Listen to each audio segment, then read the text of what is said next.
Hello, everyone, and welcome to the first episode of Transfer Testimonials. My name is Ivey, and I'm here with Christian Lopez today to talk a little bit about our transfer program and why people come to Mount Union.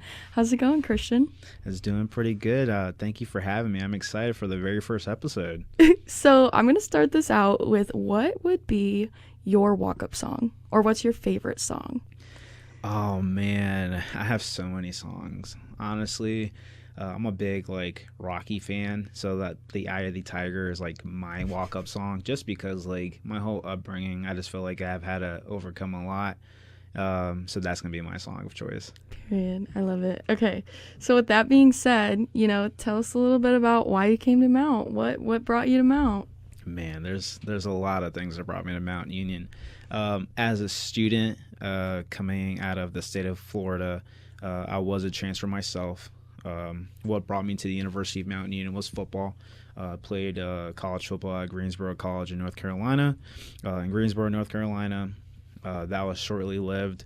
Had a couple injuries. Actually withdrew, dropped out of college, and not a lot of people know this. I actually spent 1 week at Mayville State University, which is a tiny little college in North Dakota. I was there for a week, and there was a blizzard, and decided I did not want to be at that school. So long story short, took another semester off, transferred to Mount Union, primarily for football. I don't advise, just picking a school based off one thing, whether it's athletics or anything like that, but primarily it's for football. And I actually withdrew after my first semester at Mount Union.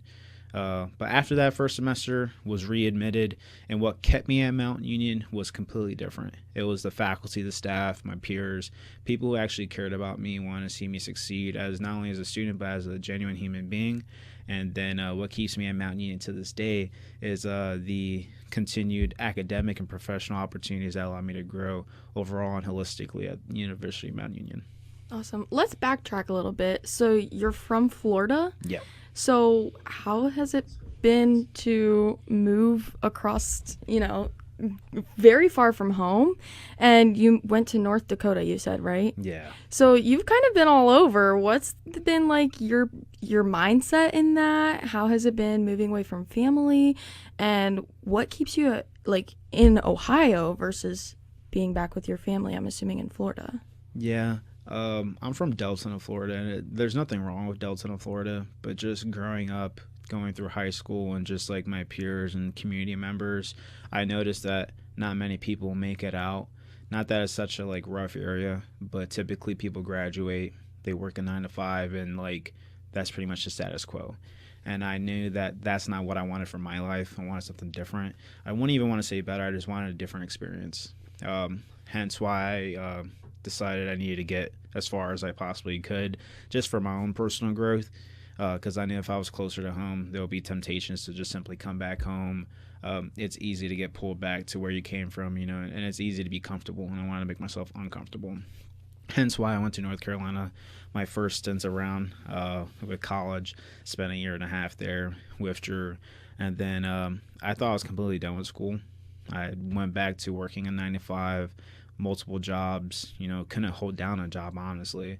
And then wanted to get back to football, hence why a quick opportunity came with the Mayville State in North Dakota.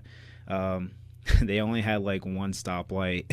They only had one movie theater in the local area. So I just knew living wise, it wasn't the place for me. So I quickly just made the return back home to Florida, worked a couple more 9 to 5s, and just realized I was look, if I'm going to actually do this thing, I can't give up on myself. And too many times in my life I've quit, and I don't want to be known as a quitter. Mm-hmm. So I came to Mount Union, fell in the same rabbit hole all over again, right? Football didn't go my way. Wasn't even on the team. I was on the practice squad.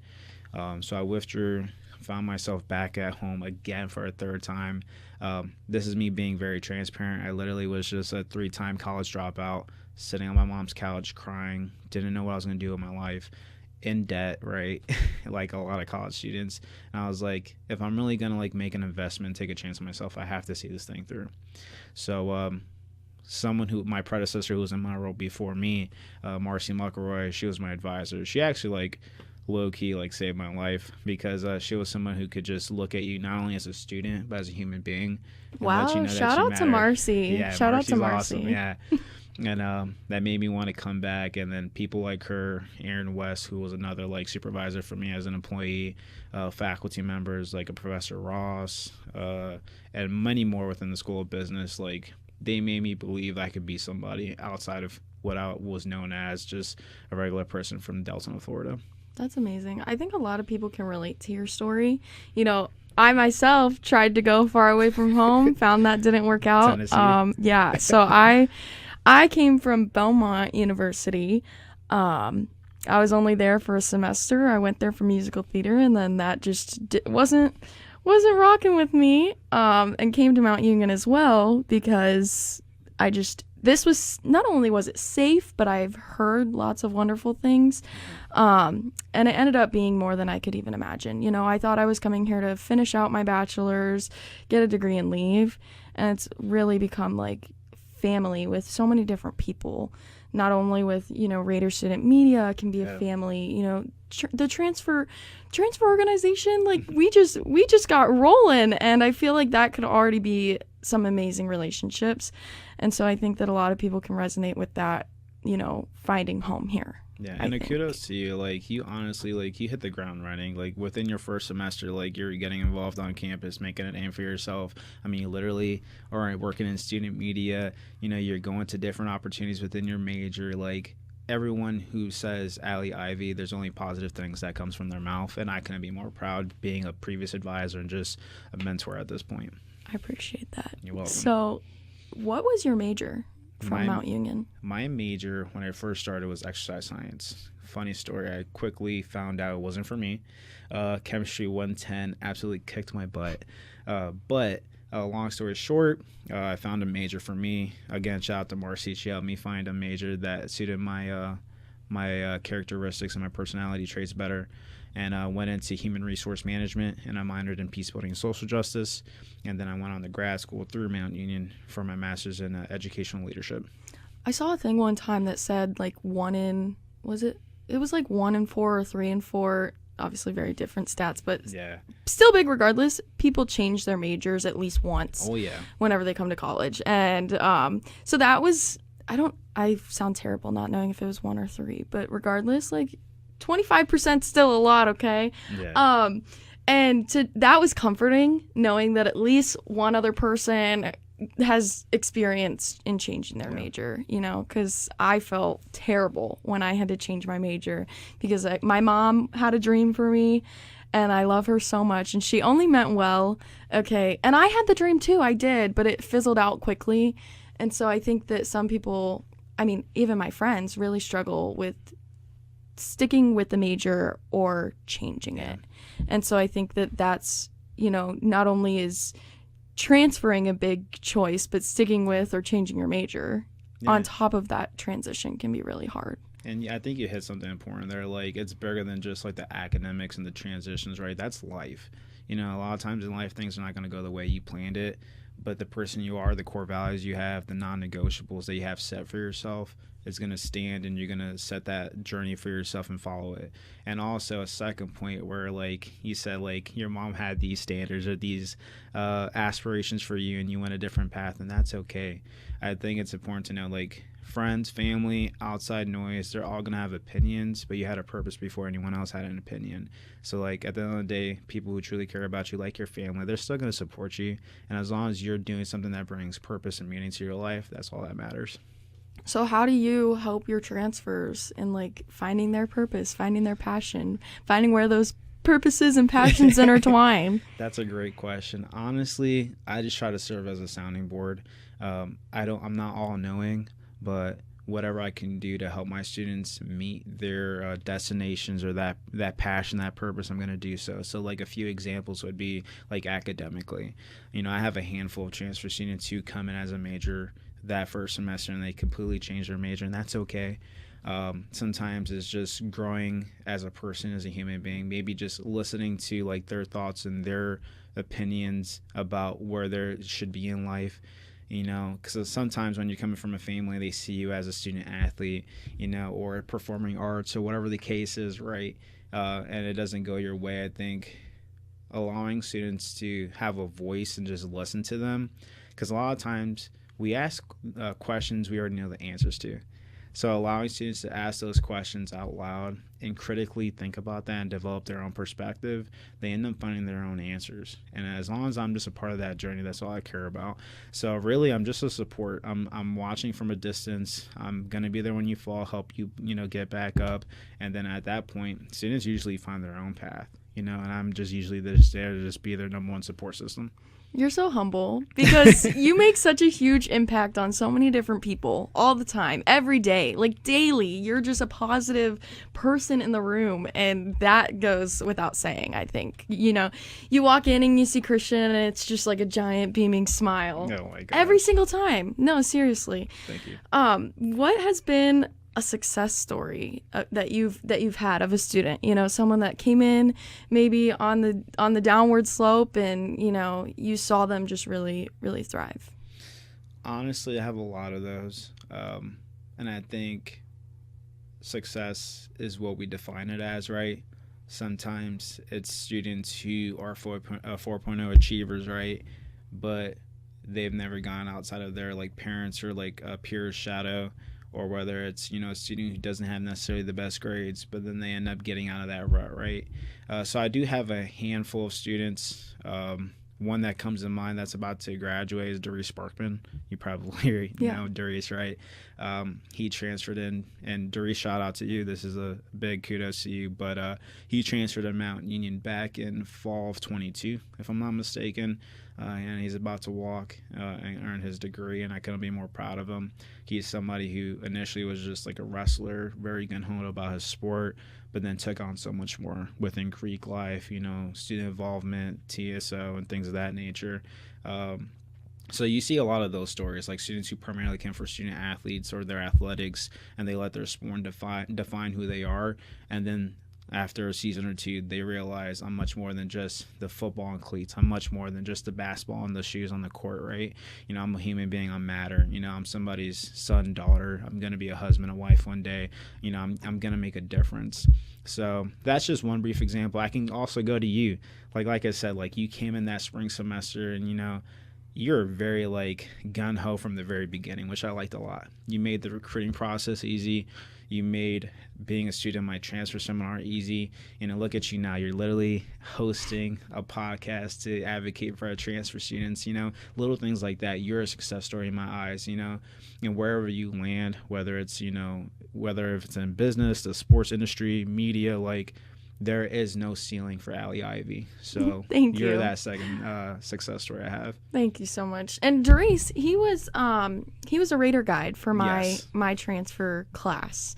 So that's kind of a cool turnaround, I guess. Yeah.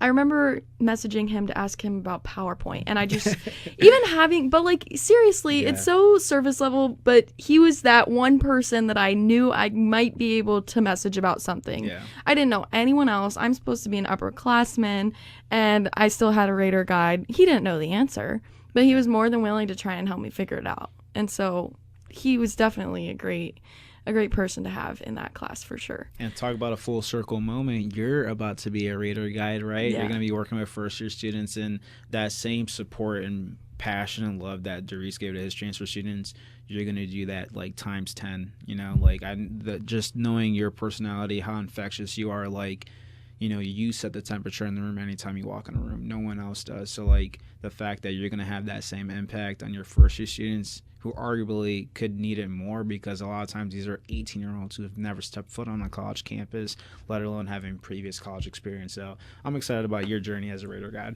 Thank you. This episode is going to be called Gassing Up. No, I'm just kidding. But I appreciate that. Everything you say is just so kind. That's all I have to say. Well, speaking of, campus involvement, let's talk a little bit about TSO.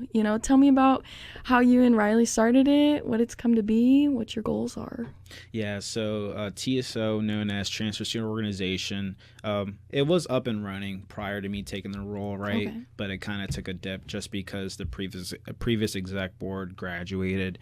So Riley Brown, another shout out, a transfer who came in fall of 22.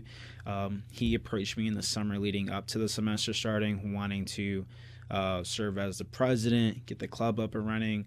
And we had a lot of growing pains just because, number one, it was my first year in serving as the director of Transfer and Readmission and being an advisor for this club. So we had some bright spots, right? Definitely could have been better within that first year. But this past fall semester, I would say, was light years ahead of where we were the first year as far as like transfer student engagement, students just showing up to events and people wanting to participate at that point. And then obviously we're going to take it even further with you guys, with you at the helm. But a little bit about the organization for TSO, again, Transfer Student Organization. We really just want to create a welcoming experience for all transfer students on campus. Whether you're incoming, you're a current transfer student, or you're on your last semester about to graduate, I want you to feel a part of this campus community, and foster a welcoming environment. And again, me being the advisor, I'm just going to support from a distance, be there when I'm needed. But ultimately, it's all of your club, right? So like you being the president, and everyone else who's joining in this exec board for this upcoming year, it's your team. So really, like, coaches put players in position to win, but players win games. Coaches don't win games. We only lose them. So I'm a big sports fan, so I use a lot of sports analogies. But it's going to be your club, and we're going to do a lot better next year. So yeah, with that being said, we do have our new leadership roles. So I'm the president this year, and then Ella Dinwiddie, my bad, yep. is our VP. Shay Johns is our social media coordinator. Yep. Lucas Gansling is our treasurer. Adriana Valletta, yep. is our secretary, and then our student senate reps are Isaiah Frazier and Jacob Timonier. So I just want to make sure that they got their shout out too. Oh yeah, for sure. Because it's a solid group. They're all presidents, right? Yes, exactly. And so you might hear, if you're listening, those few individuals might be on the podcast coming up soon. So keep an eye out for that. And then Christian, what would be your advice to any people who are considering transferring to Mount, already transferred to Mount? Just your overall advice to students. Wow. There's a lot of advice. I'm a chatty Cathy, so I'll try to keep it at a minimum. But number one, ask questions. You're not all knowing. It's okay not to be the expert in the room. That's something I quickly found out when I was a student and also as an employee here on campus. So ask a lot of questions. Don't be afraid to fail. There's going to be a lot of outcomes that don't go your way. There's no such thing as a loss. There's just a lesson learned, in my opinion. So fail forward is my advice. Number two, you need to put yourself out there and make meaningful connections. Now, it's not saying that you have to make 1,000 friends, right? But there should be a handful of people where, like, if you need help in X, Y, and Z, you should have reliable resources at every step, right? And I think that's what life is about, is like, if you don't have meaningful relationships, then why are we here, right? The main purpose why I took this role is to be a service to others, and that requires meaningful relationships. So if I'm able to do that and help my students pass that along, then we're fostering a better welcoming environment for Mount Union as a whole. And then last but not least, enjoy your time here. I think too many times we have like a set goal or ambitions when we arrive on campus, whether it's just your athletics, I'm just going to do what I have to do in my major and minor, transfer, get out of here, do what I have to do, which is fine by all means, but you're putting in a huge investment to come to the University of Mount Union. Why not get everything you can out of it, whether it's relationships, getting involved outside of campus, right? And really just making this place your home, because you're going to be here for X amount of time, whether it's for 2 years, 3 years, the full 4 years, whatever that looks like. You want to enjoy it. I mean, tomorrow's not promised, and I take every day as it comes. Some days are better than others, but at the end of the day, there's always that one transfer student, whether it's you, Adriana, Sam, or whoever stops by my office, right? That just stops by to say, hey, Christian, what's up? That makes my day. That's why I do my job. I don't do my job just to clock in and clock out. I do this job because I know the impact it had on me, and I didn't want to give up on my life and pursuing my dreams because my advisor had, that she believed in me. So if you can give someone a sense of belief, that means everything. Awesome. So how can students find you if they want to, get in contact? Well, follow me on IG. No, I'm just joking. But in all seriousness, students can email me at lopezch@mountainunion.edu. I would say my office phone number, but I'm not the best to remember at the top of my head. But email is just perfectly fine. If they reach out literally to the University of Mountain Union in any capacity, they could be transferred right over to me. And it doesn't matter where you're coming from. I'm going to meet you where you're at. That's the biggest thing. You're also in the Student Success Center? Correct. Center for Student Success. Yeah, so. My office is located, awesome. Yeah, the Center for Student Success. So within the KIC, which is the library. We're in the lower level, not the basement, lower level. Yeah. So if anyone needs to talk to Christian, wants to talk to Christian, wants to say hi, go have a conversation with him. He's great. And transfers rule the school on 3. Ready? 1, 2, 3. Transfers rule the school.